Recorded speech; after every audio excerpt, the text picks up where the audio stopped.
স্বাগত বাংলাদেশ এখন আপনাদের সঙ্গে আছি আমি অনিমেষ কর। কথা বলতে স্টুডিওতে আছেন এপির ব্যুরো চিফ জুলহাস সালাম। আমরা তার সঙ্গে সরাসরি কথা বলছি। আজ আমরা মূলত অভিবাসন এবং মানব পাচার বিষয়গুলো নিয়ে আলোচনা করব। আপনি জানেন যে সম্প্রতি বৃহস্পতিবার লিবিয়া উপকূলে নৌকাডুবিতে মারা যায় প্রায় ৭ বাংলাদেশি অবৈধ অভিবাসী এবং এই কারণে এই বিষয়টি আবার আলোচনায় আসলো। আমরা এতদিন বিভিন্ন রুটে যাওয়ার কথা শুনেছি এবং লিবিয়াও বিভিন্ন সময় যাচ্ছে, কিন্তু এই সংকটটি কেন তৈরি হলো? আপনি বিশ্লেষণ কি? লিবিয়াতে আমরা জানি যে এখন একটা কনফ্লিক্ট চলছে, বিশেষ করে 4টি গ্রুপ লিবিয়াকে কন্ট্রোল করতে চাচ্ছে এবং বাংলাদেশে যারা ওখানে আছেন, বিশেষ করে লিবিয়াতে যারা গেছেন বিভিন্ন সময়ে এবং মানে লিবিয়াতে পট পরিবর্তন হওয়ার পরেও তারা বিভিন্ন সময়ে কাজের জন্য ওখানে গেছেন এবং এরা এখানে গিয়ে এখন আটকে পড়েছেন এবং কোনোভাবেই তারা ওখান থেকে বেরোতে পারছেন না। আমার ব্যক্তিগত কিছু অভিজ্ঞতা আছে। আমার যেখানে গ্রামের বাড়ি ময়মনসিংহ, ওখান থেকেও কিছু লোকজন গেছে, আমার নিজের গ্রামের মানুষ। তারা হঠাৎ করে আমাকে মাঝখানে ফোন করেছে, বেশ কয়েকবার ফোন করেছে, তারা ওখানে আটকে পড়েছে এবং আমি তাদেরকে বললাম যে আপনারা এমবেসিতে যাচ্ছেন না কেন? এমবেসিতে ওনারা যাচ্ছেন, সরি মাফ করবেন। তো এমবেসিতে যাওয়ার পরে যেটা হচ্ছে যে ওনারা বলছেন যে তোমরা সাবধানে থাকো, আপনারা সাবধানে থাকেন। কিছু লোকজন এমবেসি থেকে অবস্থান করার চেষ্টা করেছে, কারণ ওখানে সাবধানে থাকার তেমন কোনো অবস্থা নেই। কারণ হচ্ছে যে বিভিন্ন তেল শোধনাগার, তারপরে বিভিন্ন জায়গায় তারা কাজ করছে, সেই জায়গায় প্রতি মুহূর্তে গোলাগুলি হচ্ছে। আপনি জানেন যে লিবিয়াতে এখন প্রায় 4টি গ্রুপ লিবিয়াকে কন্ট্রোল করার চেষ্টা করছে। 2014-তে একটি ইলেকশন হয়েছে, সেই একটি সরকার আছে, পাশাপাশি আরও 3টি গ্রুপ যেগুলোর সাথে আবার আশেপাশের ইজিপ্ট থেকে শুরু করে কাতার, ইভেন ইউনাইটেড আরব আমিরাত, এরাও বিভিন্ন গ্রুপকে সমর্থন দেয়। এবং আরেকটি গ্রুপ আছে যে আইএস, তারা কন্ট্রোল করছে আরেকটি এলাকা। তো এই জায়গা থেকে সারাক্ষণ ওখানে একটা কনফ্লিক্ট, কে নিয়ন্ত্রণ নেবে, সেই জায়গা থেকে ওই মানুষগুলো ওখানে আটকে পড়েছে বলে তারা এখন এই ধরনের রিস্কি পথ বেছে নিচ্ছে। যে ওইখানে যারা মারা গেছে তাদের লাশগুলিও বাংলাদেশে আনা সম্ভব হচ্ছে না বলে খুবই ডিফিকাল্ট, এবং কারণ হচ্ছে যে ওখানে তো কোনো ল এন্ড অর্ডার সিচুয়েশনের খুবই খারাপ অবস্থা, সেখানে কোনো ধরনের যারা এটা করবে। এছাড়াও যারা বেঁচে গেছেন তাদের আনার জন্য বাংলাদেশ দূতাবাস কিছুটা উদ্যোগ নিয়েছে। জি, কিন্তু খুবই ডিফিকাল্ট। আমরা জানি যে এই ধরনের ক্ষেত্রে কি হয়, যে জাতিসংঘের কিছু অর্গানাইজেশন আছে, ইউএনএইচসিআর, তারপর আইওএম, এরা কাজ করে এবং আমরা জানি যে লিবিয়াতে যখন ক্রাইসিস তৈরি হলো তখন আইওএম এর মাধ্যমে অনেক লোক বাংলাদেশে ফেরত এসছে। তো বাস্তবতাটা হচ্ছে এরকম যে আমাদের সরকারের দিক থেকে বা আমাদের যারা যারা জনশক্তি রফতানি করে, তাদের এই সময়ে, বিশেষ করে লিবিয়ার এই সিচুয়েশনে ওখানে আমাদের নতুন করে লোক পাঠানোর কি প্রয়োজনীয়তা ছিল বা কিভাবে তারা গেল, এই বিষয়গুলো একটু দেখভাল করার ব্যাপার ছিল। তো তার কারণে এখন যেহেতু যেটি বলছিলাম যে লিবিয়াতে এই কনফ্লিক্টের কারণে মানুষ তো জীবন নিয়ে বাঁচতে চায়, তারা কোনো হোপ দেখছে না, তারা মনে করছে যে এখানে আমরা থাকলে মারা পড়ে যাব। এবং তখন তারা কি করছে, এই ছোট নৌকায় বা ট্রলার নৌকায়, মাছ ধরার ট্রলারে তারা খুবই রিস্কি একটা পথ বেছে নেয়। তারা অনেকে জানে যে আমরা হয়তো আর ফেরত আসবো না, এই এত বড় সমুদ্র না, এত বড় সি, এটাকে পার হয়ে তারা ইতালির উদ্দেশ্যে রওনা হয়েছিল। আপনি জানেন যে ইতালিতে এই বছর জাতিসংঘের একটা হিসাব আছে যে প্রায় 2,64,500 জন এই বছরে এই কয়েক মাসে ভূমধ্যসাগর পার হয়েছে বিভিন্ন ইউরোপের বিভিন্ন দেশে পৌঁছেছে তাদের অনেকেই। গ্রিস, ইতালি প্রায় 1 লক্ষের উপরে তারা আশ্রয় দিয়েছে এবং গ্রিসে গেছে। তো যেসব জায়গায় সেখানে অনেক বাংলাদেশি আছে। তো একইভাবে, কারণ মিডল ইস্টে ক্রাইসিস, কনফ্লিক্ট, আফ্রিকায় ক্রাইসিস, সিরিয়াতে ক্রাইসিস। আপনি যে কথাটা বলছিলেন, প্রায় 2,500 অভিবাসী প্রায় মারাও গেছে নৌকা ডুবে। 2,500 মারা গেছে এবং গত এপ্রিল মাসে একবারে একই ইসে প্রায় 850 জনের মতো মারা গেছে। এবং সেখানে ধরেন যে এখানে বাংলাদেশের খুবই অনিরাপদ অবস্থায় আছে। তো পাশাপাশি অন্যান্য যেসব দেশ আছে, আপনি জানেন যে ভূমধ্যসাগরকে কেন্দ্র করে প্রায় 25টি দেশ ওই বেল্টের মধ্যে, এমন ইউরোপের দেশ আছে এবং আফ্রিকা থেকে যেসব মানুষ কনফ্লিক্টের কারণে দেশ ছেড়ে তারা অ্যাসাইলামের জন্য রিফিউজি হিসেবে চলে আসছে, তারা জীবনের ঝুঁকি নিয়ে, পরিবার পরিজন নিয়ে তারা পাড়ি জমাচ্ছে। আমরা আবার আলোচনায় ফিরবো। আমরা দেখতে পেয়েছি যে সারা বিশ্বে এই সংকটটি আছে এবং বাংলাদেশেও অভিবাসন সংকটটি একটি গুরুত্বপূর্ণ ইস্যু হয়ে আমরা কিছুদিন ধরেই দেখতে পাচ্ছি। এর মূল কারণ কি সরকারের কোনো ব্যর্থতা আছে কিনা, আমাদের আইন শৃঙ্খলা বাহিনীর কতটুকু উদাসীনতা আছে, সেই বিষয়গুলো নিয়ে আমরা আলোচনায় ফিরবো। ছোট্ট একটি বিরতির পর আমরা যাচ্ছি 1 মিনিটের একটি বিরতিতে। বিরতির পর ফিরে এলাম, দেখছেন বাংলাদেশ এখন। জুলাস ভাই, আমরা দেখতে পাচ্ছি যে মানব পাচার হয়ে যাচ্ছে, অবৈধভাবে মানব পাচার কেন রোধ করা যাচ্ছে না, বাংলাদেশের পার্সপেক্টিভেই যদি বলি? প্রথমত হচ্ছে যে অভিবাসন আসলে খুব গুরুত্বপূর্ণ একটি বিষয় বিশ্বের অর্থনীতিকে চাঙ্গা রাখার জন্য, এবং আমাদের মতো যেসব দেশ আছে সেখান থেকে মানুষ বিভিন্ন জায়গায় কাজের জন্য যাবে। আমরা জানি যে বাংলাদেশ থেকে প্রায় আনঅফিসিয়ালি প্রায় 1 কোটি লোক দেশের বাইরে থাকে। আমরা 16 কোটি মানুষের দেশ, তার মধ্যে 1 কোটি লোক দেশের বাইরে থাকে। এটা কিন্তু সিগনিফিক্যান্ট। এবং আপনি যদি সর্বশেষ বাংলাদেশ ব্যাংকের যে ফোরকাস্ট ছিল যে এই অর্থ বছর প্রায় $15 বিলিয়ন রেমিটেন্স আসছে, এটা কিন্তু আমাদের অর্থনীতির জন্য খুব অনেক ইম্পর্টেন্ট। সো শক্তিশালী। This is very positive. কিন্তু আমাদের এখানে যেটি প্রবলেম হচ্ছে অন্যান্য অনেক সিচুয়েশনের মতোই, যে অবৈধভাবে যাওয়া, এই যে জীবনে ঝুঁকি নিয়ে যাওয়া, লুকিয়ে যাওয়া, পালিয়ে যাওয়া, পাসপোর্টবিহীন যাওয়া, এবং এক ধরনের দালালদের খপ্পরে পড়ে যাওয়া, মানুষের মানে সর্বস্ব খুইয়ে তারা যাচ্ছে। আমরা সম্প্রতি দেখেছি যে কি ভয়াবহ অবস্থা। হাজার হাজার মানুষ নৌকায় ভাসছে সমুদ্রের মধ্যে মাসের পর মাস। আমরা দেখলাম যে কত মানুষ ফেরত আসছে, মালয়েশিয়া যাওয়ার পথে। রিসেন্টলি ফেরত আসছে, এবং এটি বাংলাদেশ থেকে তারা যাচ্ছে নানা ফর্মে, এবং তার সাথে একটা আন্তদেশীয় বা আন্তঃমহাদেশীয় আঞ্চলিক একটি চক্র জড়িত আছে, স্থানীয় দালালরা আছে, সারা বাংলাদেশে তাদের একটা বিশাল নেটওয়ার্ক আছে।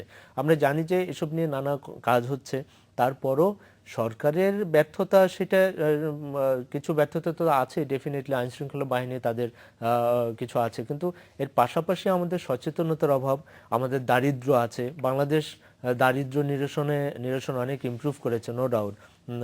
চরম দারিদ্র্য সময় অনেক আবার কমে কিছু এসেছে। কিছু কিন্তু এলাকায় এইসব ব্যাপারে এখানে তো কিছু পুশ ফ্যাক্টর থাকে, যে জিনিসগুলো তাদেরকে ঠেলে দেয়, আর কিছু জিনিস আছে পুল ফ্যাক্টর থাকে যেটা তাদের টেনে নেয়। কারণ ওখান থেকে আপনি দেখেন যে তাদেরকে নানা রকম লোভ লালসা দেখানো হয়। এই মানুষগুলো গ্রামের মানুষ, সহজ সরল মানুষ, তারা কিছু না বুঝে লুকিয়ে যাচ্ছে, পালিয়ে যাচ্ছে, এবং আমরা দেখতে পেয়েছি যে অনেক বাচ্চারা চলে গেছে, তাদেরকে লোভ দেখানো হয়েছে যে সুন্দর একটা জায়গায় যাবা, এখানে থাকবা।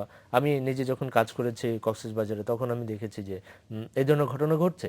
এই ফ্যাক্টরগুলো আছে, তবে এখন এটা নিয়ে অনেক আলোচনা হচ্ছে, এবং এই মানব পাচারকারীরা কেন ধরাছোঁয়ার বাইরে থেকে যাচ্ছে? ধরাছোঁয়ার বাইরে সরকার সম্প্রতি একটু কঠোর হয়েছে, বিশেষ করে পুলিশ ডিপার্টমেন্ট কঠোর হয়েছে। আমরা জানি যে পুলিশের একটি সেলও আছে পুলিশ হেডকোয়ার্টার্সে এই বিষয়ে, কিন্তু তাদের তৎপরতা অত জোরালো না। সেই জায়গাটায় আমাদের আছে, এবং এর সাথে করাপশন জড়িত, কারণ একটি চেইন কাজ করে। আপনি জানেন ইমিগ্রেশনের একটি চক্র জড়িত বলে অভিযোগ আছে। ডেফিনেটলি, এবং তারা এয়ারপোর্ট থেকে পাস করে দেয়, বিমানে একবার তুলে দেয়, তারপরে এই মানুষগুলো কোথায় যাচ্ছে, টাকার বিনিময়ে এগুলো ঘটছে। আপনি এয়ারপোর্টগুলোতে খোঁজ নিলে দেখবেন। কিন্তু সম্প্রতি যেটা ভয়াবহ অবস্থা হয়েছে সেটা হলো সমুদ্র পথে যাওয়া। আপনি জানেন যে অক্টোবর থেকে জানুয়ারিতে বিশেষ করে আমাদের যে রুট এখান থেকে কোথায় যায়, বঙ্গোপসাগর হয়ে আন্দামান সি হয়ে থাইল্যান্ড, তারপরে মালয়েশিয়া এদিকে যাচ্ছে। আরেকটা বড় জায়গা হচ্ছে ইন্দোনেশিয়া থেকে বিশেষ করে পাপুয়া নিউগিনি, এই বেল্টে আপনি জানেন যে এখানে একটা চাহিদা আছে। কৃতদাস হিসেবে তাদেরকে আটকে রাখা হয় মাসের পর মাস, সেখানে খাইয়ে না খেয়ে তাদেরকে মাছ ধরার জন্য আমরা আটকে এই রাখা হয়। প্রসঙ্গে ফিরবো আমরা একটি বিরতির পর। যাচ্ছি আরেকটি বিরতিতে, আমরা আশা করি ফিরে এসে আপনাদের সঙ্গ পাবো। বিরতির পর ফিরে এলাম, দেখছেন বাংলাদেশ এখন। জুলাস আলম, আমরা যে প্রসঙ্গে কথা বলছিলাম তার সঙ্গে আরেকটু যোগ করি যে বাংলাদেশে বিদ্যমান যে আইন আছে মানব পাচার রোধে, তার কতটুকু প্রয়োগ হচ্ছে? আমি যেটা বলছিলাম যে পাপুয়া নিউগিনিতে এবং ইন্দোনেশিয়ার ওই কোস্টে, ওখানে যে বিষয়টি, ওখানে মাসের পর মাস আটকে রেখে তাদেরকে কোথাও যেতে দেওয়া হয় না, এবং কৃতদাস হিসেবে আটকে রেখে তাদেরকে মাছ ধরা হয়, যে মাছ আমেরিকায় যায় শ্রিম্প ইন্ডাস্ট্রি এবং সামুদ্রিক মাছ ধরার জন্য, এবং ইউরোপে যায়। তো এটি আমি যে সংস্থায় কাজ করি, এপি, এই সংস্থাটি প্রায় 6 মাস 1 বছর ধরে ট্র্যাক করে স্যাটেলাইট ইমেজ নিয়ে তাদেরকে ধরা হয়েছে, এবং যারা এই কাজগুলো করে তাদেরকে ধরা হয়েছে, শিপগুলো আটক করা হয়েছে, এবং এই মানুষগুলোকে মুক্ত করা হয়েছে। এটা আমি কেন বললাম? কারণ যাতে মানুষ সচেতন হতে পারে, কারণ সচেতনতার কোনো বিকল্প নেই। আমাদের মতো দেশে মানুষ অত শিক্ষিত না, তারা ঠিক বুঝতে পারে না, তাদের সামনে একটা স্বপ্ন তৈরি হয়, আবার তারা তারা চলে যায়। টাকা খরচ করে বিদেশে যাচ্ছে, সেই টাকা দিয়ে দেশেও যদি একটি দোকান করে অথবা সবসময় টাকা কোনো কিছু খরচ করে সেটিও যাচ্ছে হয়। না। সম্প্রতি যে ট্রেনটা ছিল, তাদের কারো কোনো টাকাই লাগেনি। মুক্তিপণ কখন পরবর্তীতে লাগেনি? নেয়ার পরে, শিপে তোলার পরে, নৌকায় তোলার পরে, বড় শিপে তোলার পরে, তখন তাকে মুক্তিপণ আদায় করেছে, যে বাড়িতে ফোন করো, প্রায় 2 টাকা থেকে পাঠাও, 2.5 লাখ নয়তো টাকা সমুদ্রে মুক্তিপণ ফেলে চেয়েছে দেবে, তাদের সমুদ্রে কাছ ফেলে দেবে। থেকে। তখন কি তারা ওই মোবাইল ব্যাংকিং এর মাধ্যমে নানা ফর্মে টাকা, এবং কেউ কেউ সরাসরি টাকা দিয়েছে, কিন্তু অনেকে ফেরত আসেনি।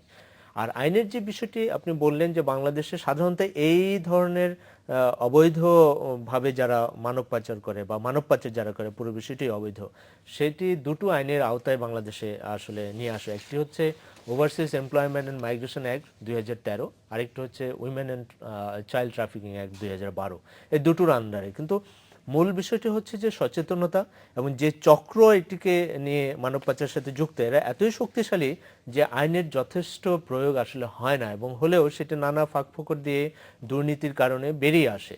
তো এইটাকে খুব শক্ত করে ধরা উচিত, ইমিডিয়েটলি ধরা উচিত। এখন দেখবেন যে কদিন ধরে এটা নিয়ে কোনো কথাবার্তা নেই, আপাতত স্তিমিত হয়ে আছে, এবং এই চক্রটাও চুপ করে আছে, ঘাপটি মেরে আছে। এটা কিন্তু আবার বেড়ে যাবে, এবং দেখবেন যে হঠাৎ করে আবার 10-20 হাজার, 30,000, 40,000 লোক এরকম সমুদ্রে ভাসছে। এটা কোনো মানে কারণ কি, আমার এখানে যে ফ্যাক্টরিগুলো কাজ করে বিদেশে যাওয়ার জন্য এই যে আকুলতা, কিছু একটা করার বেকারত্ব আছে, নতুন নতুন ছেলেমেয়েরা যোগ হচ্ছে গ্রামে, তারা পড়াশোনা করছে না, তো এদেরকে লোভ লালসা দিয়ে নিয়ে যাওয়াটা খুব সহজ, এবং সচেতনতার অভাব। এখানে কি সরকারি উদ্যোগে জনশক্তি রপ্তানিতে ব্যর্থতাও কি একটি কারণ? না, সেটা আমি মনে করবো না, কারণ বিশ্ব বাস্তবতায় এখন জনশক্তিতে ব্যর্থ আমি বলবো না। বাংলাদেশ তো এখনো অনেক লোক পাঠাচ্ছে, নানা ফর্মে পাঠাচ্ছে, তবে এটাকে আরো বেশি রেগুলেট করা। সরকার যেমন মালয়েশিয়ায় G2G প্রজেক্টে যে লোক পাঠানোর কথা ছিল, সেখানে 1 বছরে প্রায় 1 লাখ টার্গেট ছিল, সেখানে আমরা দেখতে পেয়েছি মাত্র 7,000 লোক 1 বছরে ঠিক পাঠানো আছে, সম্ভব শুধু হয়েছে। তো মালয়েশিয়া আসলে বিষয় না, আমাদের আন্তর্জাতিক ক্ষেত্রে এই জনশক্তি রপ্তানির বাজারটাও কিন্তু সংকুচিত হয়ে আসছে। আপনি মিডল ইস্টে দেখেন এখন লোক নিচ্ছে না, দুবাইতে বন্ধ আছে, তারপর মালয়েশিয়াতে নানা রকম সংকট আছে, মালয়েশিয়া এখন এক ধরনের ক্রাইসিস চলছে, এবং তাদের ইকোনমি কিন্তু একটু ডাউনের দিকে, সেটার ইম্প্যাক্ট আমরা পাচ্ছি। সো এবং বিশ্ব মন্দার কারণে নানা দেশে আর এখন বিশেষ করে আনস্কিলড ওয়ার্কার, যারা অদক্ষ শ্রমিক, যাদেরকে আমাদের মূল যে অংশটা যায়, তারা কিন্তু এখন আর জায়গা পাচ্ছে না। সো সরকারকে এখন যেটা করতে হবে, এবং যারা প্রাইভেট সেক্টরে এই বিষয়ে কাজ করে, তাদেরকে দক্ষ শ্রমিক, দক্ষ লোকজন পাঠানোর জন্য এই করতে হবে। কারণ আপনাকে একটি উদাহরণ দেই, ফিলিপিন্সে শুধুমাত্র নার্সরা খুব সম্ভবত এখন $10 বিলিয়ন উপরে পাঠায়, শুধুমাত্র নার্সরা। এবং আপনি অন্যান্য এবং এই ধরনের ড্রাইভাররা, ইন্ডিয়াতে প্রচুর ড্রাইভার যায় যারা বিভিন্ন দেশে কাজ করে, তারা আমাদের একটু স্কিলড লেবার পাঠানোর দিকে একটু নজর দিতে হবে। তাহলে এই যে জনশক্তি রপ্তানির যে বাজারটা সংকুচিত হয়ে আসছে, সেই জায়গা থেকে আমরা উত্তরণ করতে পারবো। আমাদের আর 30 সেকেন্ড সময় আছে, আপনার কাছে জানতে চাই যে এত সংকট তৈরি হচ্ছে রপ্তানির মানব পাচারের ক্ষেত্রে, অবৈধভাবে যাবার ক্ষেত্রে, টেলিভিশন পত্রিকা আমরা ফলো করে প্রচারও করছি, কিন্তু তারপরও কেন সাধারণ মানুষের মধ্যে সচেতনতা তৈরি হচ্ছে না? তারা কেন তারপরেও ফাঁদে পা দিচ্ছে? হচ্ছে, আমার মনে হয় যে আরো বেশি আমাদের করতে হবে। এটা শুধু মিডিয়ার তো কাজ না, বাংলাদেশের 16 কোটি মানুষের সবার কাছে তো মিডিয়া পৌঁছায় না। এটা আমাদের লোকাল গভর্নমেন্ট আছে, ইউনিয়ন পরিষদ থেকে শুরু করে আমাদের অনেক প্রতিষ্ঠান আছে, রাষ্ট্রীয়ভাবে যেসব প্রতিষ্ঠান আছে, অঙ্গ সংগঠন আছে, তাদেরকে কাজ করতে হবে, মন দিয়ে কাজ করতে হবে, মানুষকে ভালোবেসে কাজ করতে হবে। এটুকু যদি না করে, আর না করে যদি এটা ওই চক্রের অংশ হয়ে যায় দুর্নীতির কারণে নানা ফর্মে, তাহলে তো এটা সেই ফলটা আমরা পাবো না। তবে ডেফিনেটলি মিডিয়া একটা বিরাট ভূমিকা পালন করছে, এবং প্রশাসনকে আরো সক্রিয় ভূমিকা অবশ্যই রাখতে হবে। প্রশাসন, পুলিশ প্রশাসন, এবং সচেতনতা তৈরি করতে, এবং কিছু এনজিও আছে যারা কাজ করে, তাদেরকে আরো বেশি মানুষের কাছে গিয়ে কাজ করার প্রয়োজন। এগুলোর কথা বলতে হবে আমাদের, এবং স্থানীয় যে নেতৃবৃন্দ আছে তাদেরকে কথা বলতে হবে। তারা যদি সত্যি দেশের মানুষকে ভালোবাসেন, সত্যি যদি তার মনে করেন যে তার পাশের বাড়ির লোকটা অমুক দেশে গিয়ে মারা পড়বে, এই ফিলিংটা যদি তার থাকে যে তাকে বাঁচাতে হবে, এরকম একটা বিপদে ঠেলে দেওয়া যাবে, আমরা আশা করব যে মানুষের মধ্যে এই সচেতনতা তাহলে আসবে এবং প্রশাসন কার্যকর উদ্যোগ নেবে, সেই সাথে জনপ্রতিনিধিরাও এগিয়ে আসবেন জনগণের স্বার্থ রক্ষায়। এই ছিল বাংলাদেশ এখনে। দেখা হবে আগামীকাল একই সময়ে। শুভরাত্রি।